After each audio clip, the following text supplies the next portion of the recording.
বলে, কারণ যুবকরা হতাশ হয়ে যায়, চাকরি ইন্টারভিউতে দিকে হতাশ হয়ে যায়, ঠিক কিনা? যুবকদেরকে ডেকে বলে আলামিন মুস্তারিজাকান ফারযুকাহু, চিন্তা করো না, বিয়ে করে ফেলো, কারণ তোমার বউয়ের জন্য আমি রিজিকের ব্যবস্থা করব, ঠিক কিনা?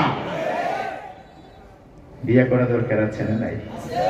যুবকদের দুঃখ মুরব্বীরা বুঝে না। এই যে শুনেন, টাকার হিসাব পড়ে করেন, ছেলেদের বিয়ে দিচ্ছেন আপনি, এই যে ছেলেগুলো কত অসহায়, ওরা বিয়ে করবে কাদেরকে? ওদের যারা জিএফ থাকে তারা এখন 16 প্রো ম্যাক্স কিনতে কক্সবাজারে যায়।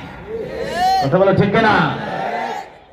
তোমরাও দুষ্ট কম না, একটার সাথে 4টা লিঙ্ক আছে না ভাই? সিম ব্যবহার করে 2টা, ঠিক কিনা? এর মধ্যে ইমানদার প্রেমিকও 2-4টা পাওয়া যাবে। মসজিদে যায়, জোহরের নামাজ পড়ে, নামাজ পড়ার পরে এর মধ্যে মোবাইলটা চেক করে দেখে যে জিএফ ফোন করছে 10টা, গেছে চাকরি। এবার তখন ফোনটা ব্যাক করে বললো, জান আজকের এই মুহূর্তে জোহরের নামাজ ডান। এরকম আছে না নাই? এই সমাজে নাই? এখানেও আছে। হারাম রিলেশন করা যাবে না, রেজিস্ট্রেশন করে প্রেম করো, কথা বলো ঠিক কিনা? এই জন্য রেজিস্ট্রেশন করতে হলে এলাকার যারা মুরব্বী আছে তাদেরকে ধরো, তারা যদি বিয়ে করতে না করাতে চায় বাবাকে ধরো, আর বাবা যদি তোমাকে ভাদাইম্মা করে, এরকম করে না, এই ভাদাইম্মা কি খাওয়াবে? আছে না নাই? তোমরা বলবা ভাদাইম্মা না, আমি কি খাওয়াবো? খাবারের মালিক একজন, চিল্লা পড়তে নিতে বাবার সামনে গিয়ে এই আয়াতটা পড়ে দিবে, ইন্নাল্লাহা ইয়ারযুকু মান ইয়াশাউ বিগাইরি হিসাব। আব্বা আপনি শুনে নেন, এত চিল্লায়েন না, আমার তাড়াতাড়ি বিয়া করায় দেন, নাহলে কিন্তু ভাইগা যাবো। কথা বলো ঠিক কিনা? তাড়াতাড়ি বিয়ে করান। আল্লাহ বলেছেন, ইন্নাল্লাহা ইয়ারযুকু মান ইয়াশাউ বিগাইরি হিসাব।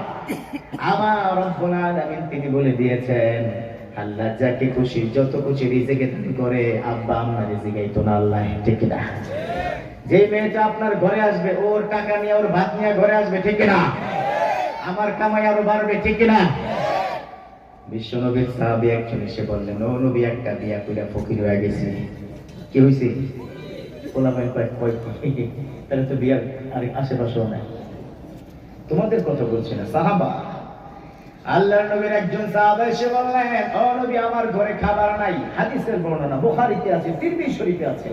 খেয়াল করো, বাবার জন্য বলছি, এখানে যারা বাবা আছেন, এটা আপনাদের জন্য বলছে, বিয়ে করলে বরকত বাড়িয়ে দেন একজন, চিল্লা পড়তে নিতে। সাহাবা এসে বললেন, ও নবী, একটা বিয়ে করেছি, অবস্থা খারাপ, খাওয়ার নাই। বিশ্ব নবী বললেন, আরেকটা বিয়ে কর। আরেকটা কি? হুজুর এমনি খাওয়ার নাই, বউ মাঝে মধ্যে ধরে পিড়া